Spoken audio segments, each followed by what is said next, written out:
me, Nancy, today. New hat. You get to see just my lovely hair. So I'm driving. That's why you're going to wobble. It's because you're on the seesaw. Or else I could weight one side down. You know, that would take a little bit of work, and I'd have to think about it, and I'd have to do that, but I'm driving. But I thought I would talk to you anyway. So, I locked my car this morning. I locked myself out of my car. It's Sunday morning, on my way to church, and I asked William yesterday if he would bring in everything in my car. Everything. So, he did. He brought in everything, except my walker. Good job. And I went through everything and sorted it out, and 9/10 of it stayed in the house. Just a few little things like the registration, whatever. Those things came back, and my passports, my address book. I used to have your names in my address book. I don't know how many of you, maybe 150. I don't know. I have all these subscribers now, supposedly, but I am totally not in contact with anybody anymore. It used to be that people would talk to me and I would talk to them, and we'd get these great relationships going. And anyway, and so I have these people's addresses and phone numbers in my little booklet, and I like calling them. I haven't done it for a very long time. Because life is right here, you know, and this is what surrounds you, and you can make all the plans you want, but what is around you when that time moves around, and that's when it's now. It's what's around you that's going to take your attention, right? Like things come up. That's how we refer to that situation. This is my steering wheel. We're really getting too close here, you know. Can't let me move it back just a little bit. There. Oh, now you can see my lovely thin neck.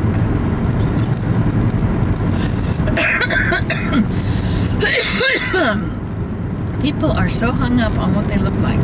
Unbelievable. Anyway, I try and fit in. You know, I never fit in. Did you know that? Like, I'll be in a car with people.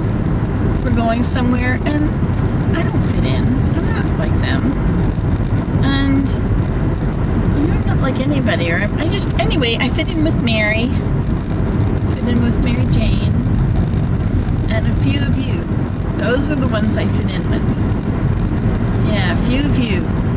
Janet and Esther, but Esther, I don't think you watch much of these, so I think I know you separately. And Ronnie, and gee, I start going, remembering all these people and all these names. You know, I went to Holland, and there were 5 of you there. There was Alki and Einika and what was your name? Soap maker or soap something.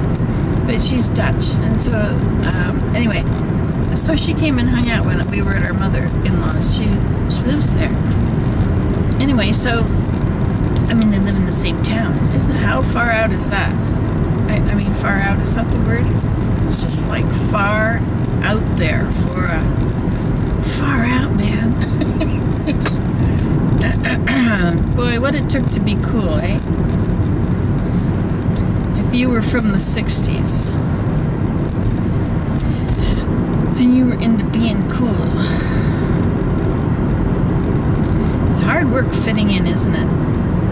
You know, you have to find out what the people are like that you want to fit in with, and then you have to do whatever it takes to dress like or act like or whatever. I want to fit in with the Savior. I guess that's the best one to fit in with. But even people that go to church, people that believe like I do, I don't fit in. I talk out of turn. I talk all the time. Talk in class. I ask every question I have. And I have a lot of questions. Maybe it's because I'm smart, or maybe it's because I just don't know. I don't know. But I've always asked millions of questions, and they would say, there's no such thing as a bad question. But if you ask too many questions and you're too much of an interrupter, whoa, then, well, it's just a little bit dangerous there. Just a touch. So, I am realizing that you guys like longer videos, don't you? My videos that are 3 minutes or 5 minutes, they don't get as many hits as the ones that are 20 minutes. Which is kind of odd.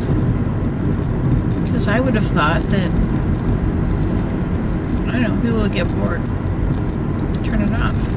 But I know Marnie's are always long. They're about 20 minutes. So anyway. Oh, so you know what I realized I can do? I can use this is my Zoomy camera. It's my second Zoomy camera. I have an amazing Zoomy camera. I can't remember who it's by, but this one is a Sony Handycam. It's a 70 optical, no, not 70 optical zoom. It's 70 extended zoom. So it's not as good as the other one, which was 70 optical zoom. So if you think about when you've got holding your binoculars and they're 10s and they're really heavy, or maybe they're not that heavy, but you know, or maybe a 12, but if you're holding a 70 binocular, can you imagine what that would be like? You know, like that's usually a binocular is 7, okay? The regular pair of binoculars that have always sat on the bureau in the dining room, that is usually a 7, maybe an 8 or 9 or a 10, but is there a turn to go? Yes. Anyway, so I have this camera which is 70x. Now part of that is just that, you know, when they just make it bigger to look like you're getting closer, it's different than actually zooming. So there's this two kinds. One just expands the pixels, and so when you mix this far zoom and the expanding of the pixels, now correct me if I'm wrong, because I'm really just talking off the top of my head. But anyway, these two things together become the extended zoom. This is how I think I had it explained to me when I bought it, or when I inquired, because it wasn't as good as my optical zoom, because that really was 70. Who knows what this is, 50 and 20 or 60 and 10, or anyway, but it's extended zoom, so it could be anything.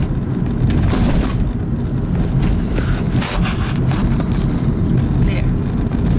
This is a bit of a bumpy road. I remember when this road was new. Things happen. You see all these patches on the road, but you know, the cracks, there's so many cracks. If you put tar, if you put tar in all of those cracks on the road, the water can't get down in the little crack and wreck the road. The reason it wrecks the road, which I learned on American weather television, is that the crack is there, water gets down in it, it goes down into the ground underneath, and then water expands when it freezes. So it's down in there and it freezes and thaws and expands. And then you have this giant ice that's now pushing the road surface up.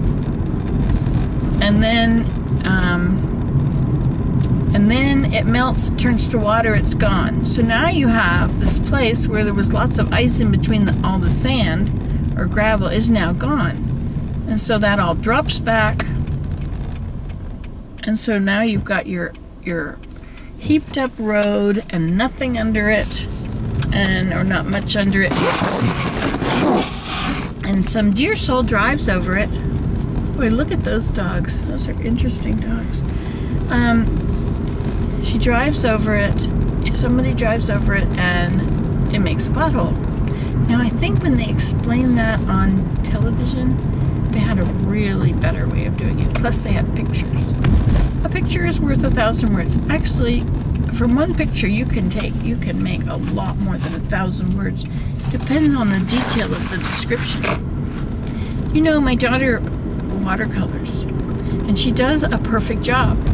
And when I drew, I could see that it was just copying shapes. When I drew a shadow, which is what mostly it was, you would you draw the shapes of the shadows, or whatever was darker. What was it? Anyway, excuse me.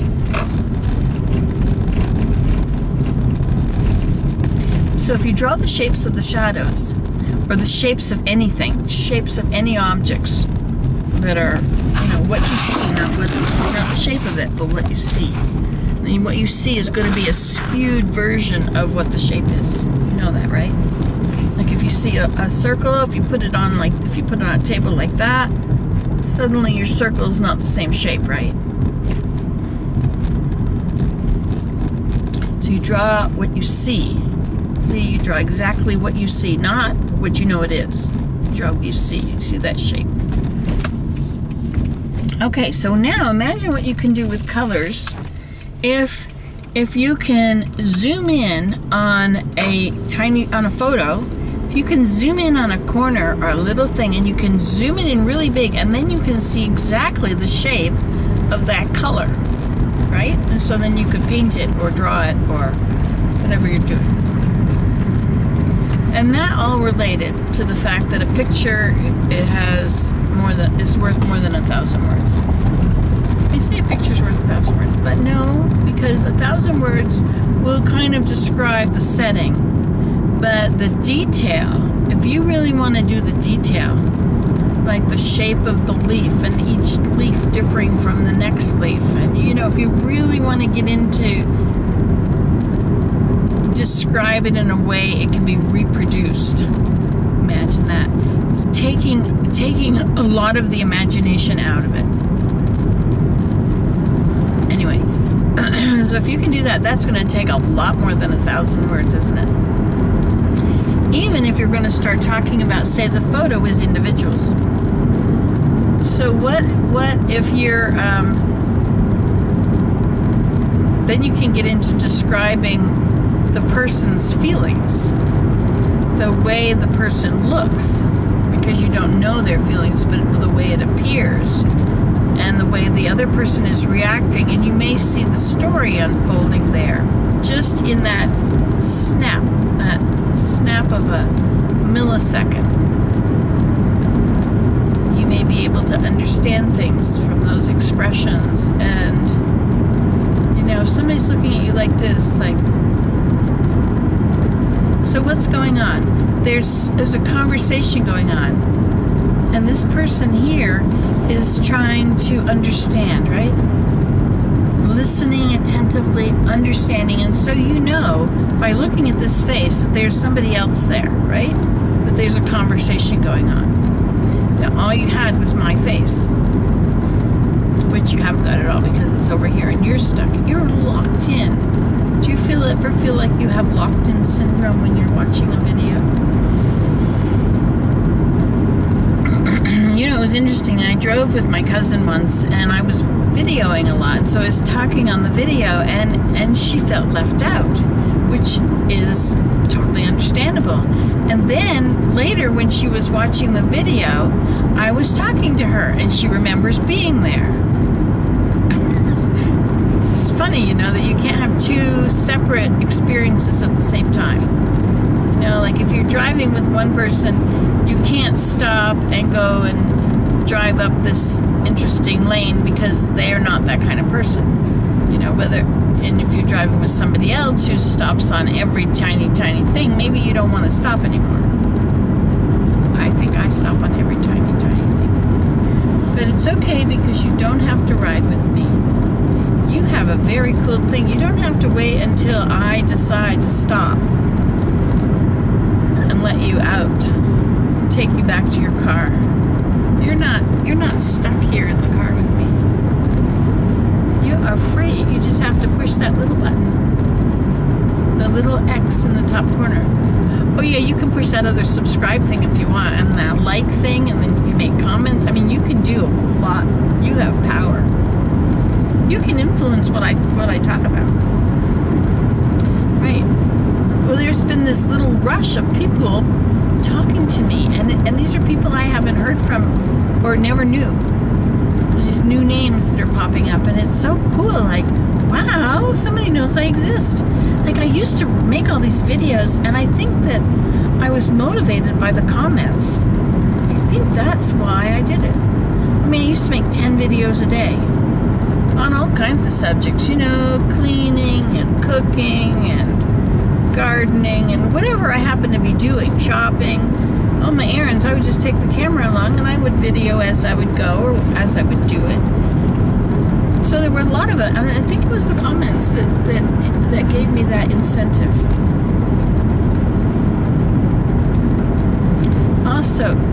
Also, when I see something amazing, something that is new to me or that amazes me or something, I want to share it. I want to say, hey, come look at this.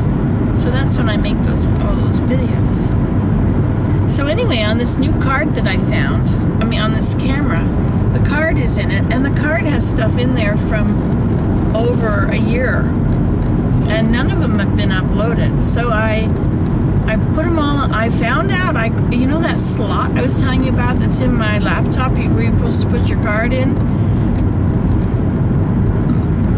That's where you put in your quarters. No, it's where you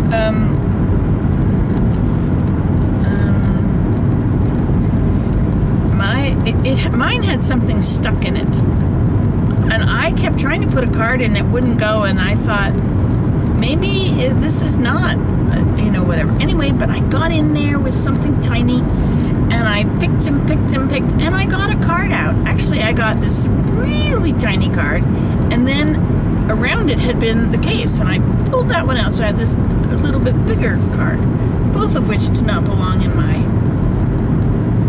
laptop. So that was so cool. So I took the card out of the camera and I put it into my laptop. But you know what? It took 2 hours and 36 minutes to upload what normally would have taken not, you know, maybe a half an hour, maybe, you know, like, anyway, it took a long time. My uploading usually goes pretty quickly on my phone.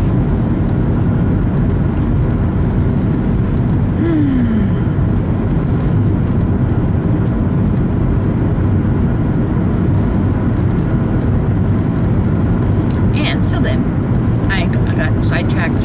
You know how it is when you're driving, you have to look at things. Anyway, so I ended up, so I uploaded them, and they are on there. You're seeing them now. Isn't this amazing? Oh, and you know, it's my big problem with uploading book videos was that I kept losing my iPod. It's not an iPhone, it's an iPod, so it's the same as an iPhone but without the phone capability. And you know, if you don't need a phone, they're awesome because you have everything in there. You have a whole computer in there. And you can take pictures and upload them to all the different medias and whatever you want to do. So, Ingrid and I were out doing willow. We took a photo of her fingers pulling this willow off of the branch, the willow bark, and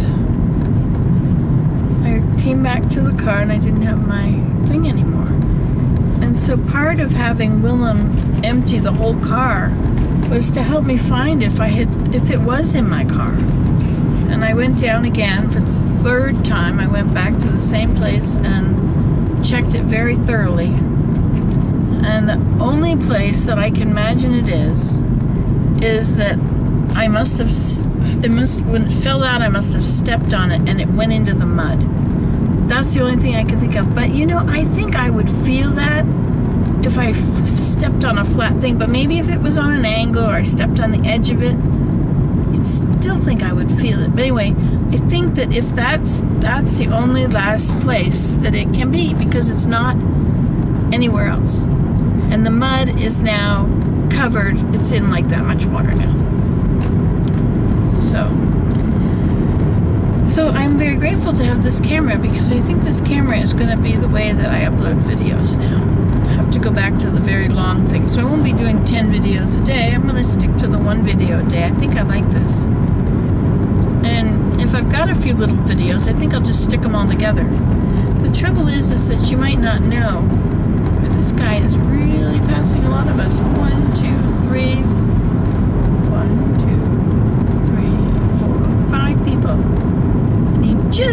inches back before the yellow line is solid. You know, when I grew up, if you had a solid yellow line, it meant you couldn't cross it. And if the dotted line was, then you could pass, you know. And that if you had a yellow line and you were going the speed limit, the dotted yellow line meant that you had time. You had time, no matter where you got off of that, to get back in and be safe. But I'm not sure if that's the way it is in Canada. If once you cross it, the yellow line on your side and the dotted line on the other side, once you get to that area, you're not supposed to pass anymore. But are you still safe to come in from passing? I mean, you know what I mean? Like, how is it that it's measured? I think in the States, you have enough time. As long as it's dotted when you get over, you have enough time to get back for passing one person at the speed limit, or maybe a little faster than the speed limit. But in Canada, I don't know what it is. And Willem says that he's not sure. He wants to always make sure that he can get back into our lane while it's all dotted lines on our side. So I don't know. I thought there must be just a standard, you know, like universal standards for these things. Like signs, pretty standard now. Oh well. Okay, I guess I should stop talking. But why? Why should I stop talking? Because I need to think. That willow bush had some big willow. Like they were, it's about that big around. Ingrid and I have been stripping willow bark off of willow bushes.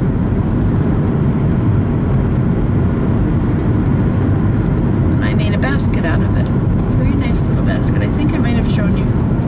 Or maybe I didn't. I have no idea. Maybe I took a photo of it. Or maybe I didn't.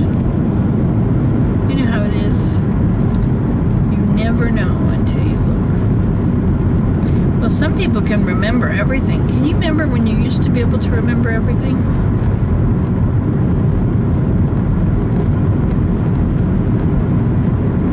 The rain really washed a big gully out across our driveway again. It's not as big as it has been. But you should hear the waterfall. My gosh, it's really running hard.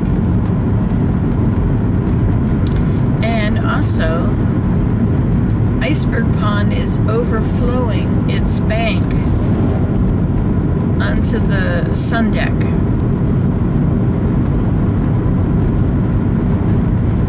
That's kind of serious. So there's a lot of water coming down and filling the pond. And the moat is now right at the top edge again. And the impassable place where it's flooded over, that is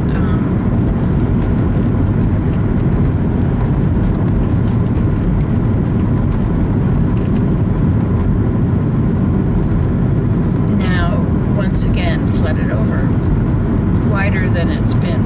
I had it trenched, but there's nowhere for the water to go. It's just as full on the other side. It's a floodplain. And you know how floodplains are. They flood.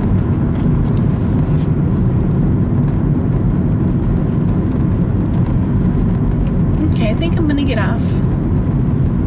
I'll talk to you later. Bye. You can do this at home. Results may differ.